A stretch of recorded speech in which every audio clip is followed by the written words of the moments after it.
Hello, in this video I'm going to show you how to turn off all the vibration on the iPhone.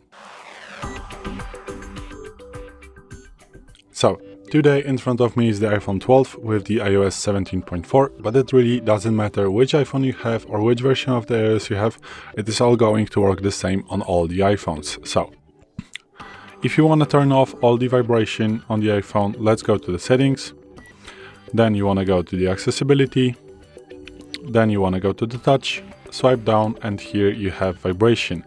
When this switch is off, all the vibrations on your iPhone will be disabled, including those for earthquake, tsunami and other emergency alerts. So now you are not going to get any vibrations of your iPhone. And now, if you toggle on this feature, the vibrations are going to be on. So this is it. Thanks for watching. I hope this video helped you. If it did, please leave a like and consider to subscribe to our channel. Bye!